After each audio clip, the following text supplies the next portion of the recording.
Halfland, an ahistorical prehistory. Part 6. Halflings and Apples. In this part I will continue the histories of the dwarvish dynasties before turning to the Halflings and the wars that they managed to provoke in the latter part of the 1st century of the Common Reckoning. Let us start with the dwarves around Silvermere. In the year 73 of the Common Reckoning, Gyrid, the Mine Lady, died. She had but one child, a daughter called Astrid, who had married a wealthy guildsman called Gunkel.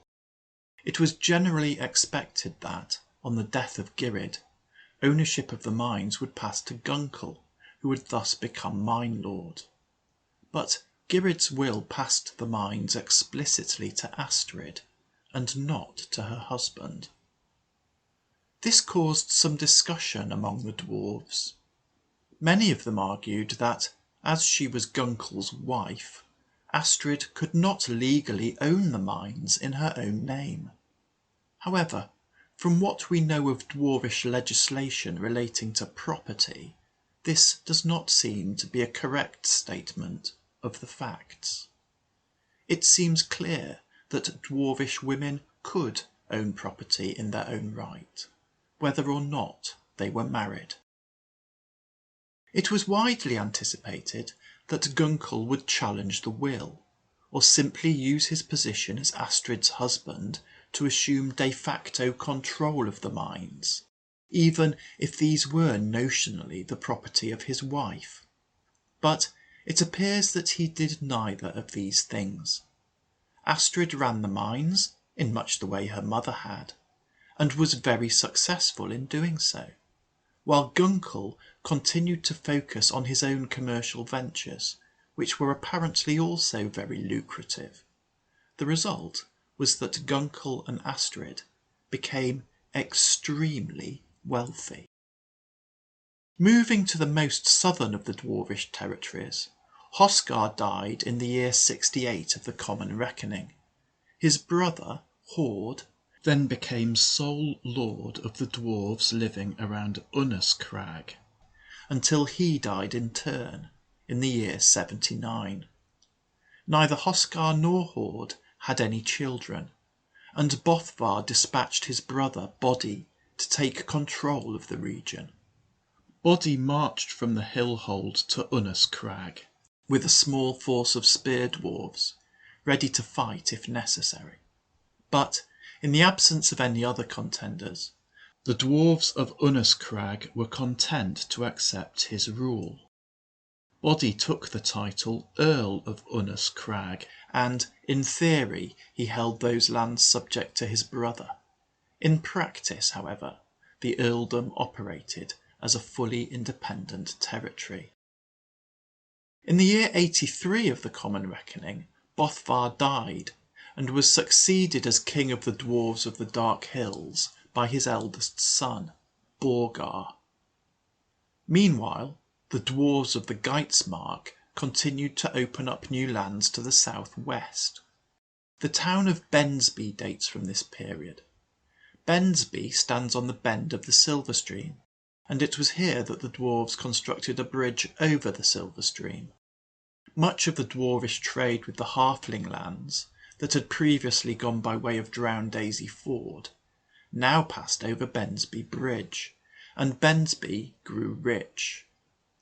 King Granny of the Geitsmark appointed his vassal Hammond as the Thane of Bensby. Hammond was very successful in this role, raising much tax revenue for the king, rising to high favour, and significantly enriching himself in the process. In the year 91 of the Common Reckoning, Granny died, and Nafni's daughter Ranveig became queen of the Geitsmark. It seems that her right to the crown was not disputed. In any case, the only person with the money and prestige to challenge her position was Hammond. The risk of any such challenge was eliminated in the year 93 of the Common Reckoning, when Hammond and Ranveig were married, and Hammond became king, ruling jointly alongside his queen. Anyway, I am getting ahead of myself. Let's turn to the halflings. At this time, halfling populations were booming. Thousands of halflings passed over the dwarf bridge to settle the lands to the southwest of the river Tumblewater. The year 73 of the Common Reckoning saw the foundation in those lands of the halfling settlement of Overwater. And still the halflings kept coming, clearing new lands and pushing ever further, until they found that their path was blocked by the Skeldings and by the sea. The halflings were afraid of the sea and were not prepared to approach it. All along the seashore there was a strip of land 2 to 3 miles wide that the halflings would not enter. But the halflings were not scared of the Skeldings. You will recall that the strife of the Skeldings came to a head at the Battle of Cowslip Meadow in the 34th year of the Common Reckoning, following which Gortar was crowned as King of the Skeldings in the Great Hall of Skeld. High on a promontory on the south side of the estuary of the Silver Stream stood the Great Hall of Skeld, and around that hall had grown a town, which took the name of Great Hall from it. And even now the aged Gortar sat upon the throne of the Skeldings in the Great Hall of Skeld in the town of Great Hall. And the land was at peace, and the numbers of the Skeldings grew, and as their numbers grew, the Skeldings brought new land under cultivation, moving up the southern bank of the Silver Stream and expanding into the lands to the north and south of its estuary. As they moved north, they encountered the halflings moving into the same territory from the north-east. Now, the manner in which the halflings and the Skeldings settled land differed. A halfling looking to establish a new farm would generally look for land to clear that was adjacent to existing halfling farmland. As a result, halfling territory consisted of a continuous patchwork of farms, with no uncultivated areas. The Skeldings were less sociable, and often Skelding settlers would strike out on their own, building an isolated longhouse and carving out surrounding fields in the wilderness, some distance from their nearest neighbours. The result was that, particularly on the fringes of their territory, there was plenty of uncultivated land between the dwellings of the Skeldings. The halflings saw no reason not to clear and cultivate this land, filling in the gaps. And all too soon the Skeldings found themselves living not in the wilderness, but completely surrounded by halflings. The Skeldings had no particular like or dislike of halflings. They could take them or leave them. But when halflings cleared land adjacent to Skelding fields, and which the Skeldings used for hunting, or timber, or had themselves expected to clear and cultivate in future, the Skeldings got annoyed. And when the Skeldings tried to ask the halflings to stop stealing what the Skeldings saw as their land, they found that there was no central halfling authority of which to make this request. Each household of settling halflings was a law unto itself. There were many such households, and the Skeldings could not negotiate with all of them individually. So the Skeldings resorted to force. There was a Skelding called Ankred, who was head of a household on the frontier. He had a pathological loathing of halflings. This may have been because he was himself somewhat short of stature, or it may be that a halfling had once taken some apples from his orchard. In any case, he visited his neighbours and pointed out to them that the way things were going, the land would be overrun by halflings, and there would be no room left for the Skeldings. He observed that the halflings were disorganised and not equipped for battle, and that it would be easy to kill them or drive them away and take their land and livestock, and that those who joined him in doing so could thereby become rich. And many agreed with him. And so, in the year 83 of the Common Reckoning, Ankred gathered a warband around him and pillaged the halfling lands, killing all the halflings he met, burning their farmhouses and rounding up their cattle. This caused terror and chaos among the halflings, many of whom fled toward Overwater. But the hardier of them determined to resist, and these coalesced around a halfling who was known as Bungo Flabbyface. The two forces met at the Battle of Fishpond, and the halflings had the victory. Many of the Skeldings were killed, and Ankred himself was injured, and ever afterwards walked with a limp. But, although halfling casualties were light, Bungo Flabbyface was among them. Ankred and his surviving men returned in some haste to the lands of the Skeldings, only making the occasional brief pause to burn and loot any farm that they had previously missed. The halflings did not attempt to follow up their victory in any coherent manner. In the absence of Bungo Flabbyface, any semblance of organisation among the halflings collapsed. Some families moved back to their farms and attempted to carry on as before. Some halflings formed small bands that raided, robbed and on occasion killed Skelding farmers living in the border zone. Some halflings simply abandoned their lives south of the river Tumblewater and recrossed the Dwarf Bridge. Meanwhile, Ankred rode to Great Hall and sought an audience with King Gortar. Gortar was 80 years old and had outlived 4 of his sons. But although his body was bent and withered, his mind was still sharp. After Ankred had entered his presence and made the necessary genuflections, Gortar spoke thus. So, Ankred, you chose to start a private war, and you have been defeated.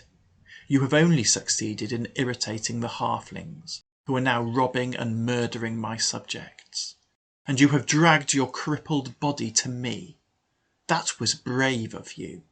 You surely do not expect to be rewarded for your upstart foolishness. No, my lord, replied Ankred, I do not expect to be rewarded. But the halflings are like a plague of mice. They are individually negligible, but if left unchecked, then between them they will eat everything up, and your people will starve. I have tried and failed to stop them myself. I now ask for your assistance in doing so. Gortar laughed.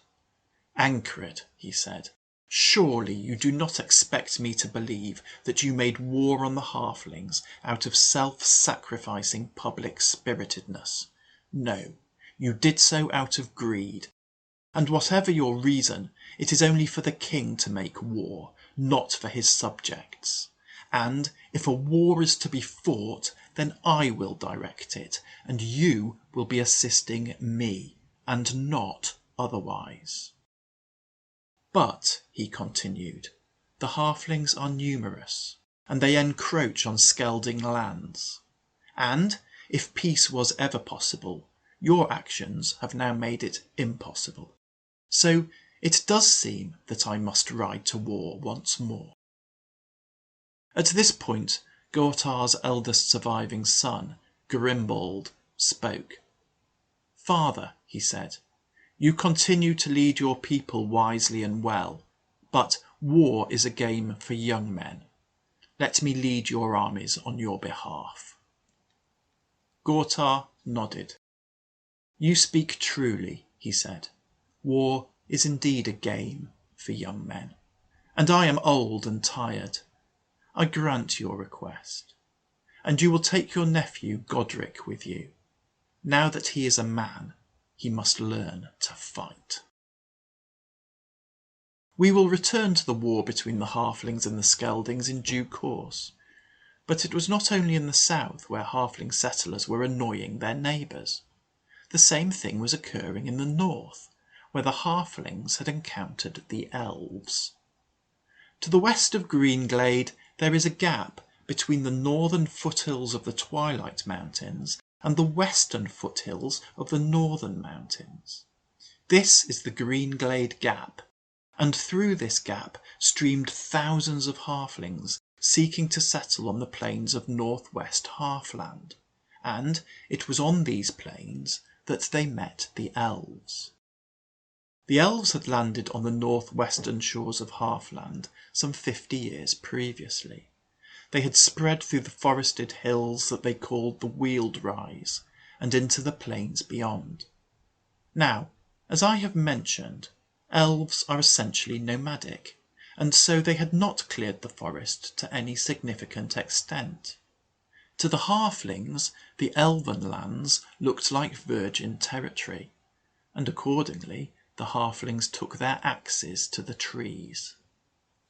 Now, if there is one thing elves like, it is trees.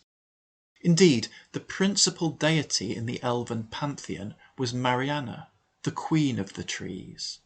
Of course, elves will fell trees and work in wood when they need to, but they will not fell a tree lightly or without making the appropriate sacrifices. They regarded the Halflings' casual and widespread destruction of the forest as barbarous and sacrilegious. At first, the elves went to the Halflings and asked them to stop, but the Halflings did not stop, and so the elves adopted a policy of killing any Halfling who stepped into the forest, even to the extent that hunting Halflings in the woods became a popular pastime among some of the younger elves. The result was that many Halflings entered the forests, but very few were ever seen again. The elven policy worked, at least in the short term.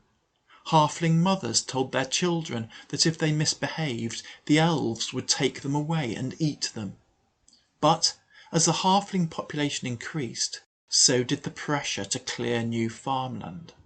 As the Halflings saw it, the elves were few in number and were not using the forests for anything. They did not need the land, and the Halflings did. A Halfling named Brocco Proudnose was particularly vociferous on this subject. He gathered a band of some 300 Halflings around him, and they marched into the forest to sweep an area clear of elves, so that the trees could be felled and the land farmed. About 5 miles from the forest boundary was a clearing, and in the centre of that clearing was a mound, and atop that mound the elves had laid a pavement, and on that pavement they had raised a statue of Mariana, the elven queen of trees. This statue was some 8 feet high, an exquisite piece of work, cunningly painted. In her hand she held a golden apple to symbolise her bounty, the fruits of the forest, and she stood atop a pedestal, watching over her domain. The Halflings decided that this spot would make a good base for their operations, and they marched straight for it. Many elves gathered at the place of the statue and fought to defend their goddess, but in vain. The Halflings killed many elves that day. They toppled and destroyed the statue and camped on and around the mound, which they used as a base of operations while they set to clearing the forest. Over time, that camp became a permanent settlement, which the Halflings named Elves' Grave, the market town of the lands that they had taken, and the elves retreated into the remaining forests.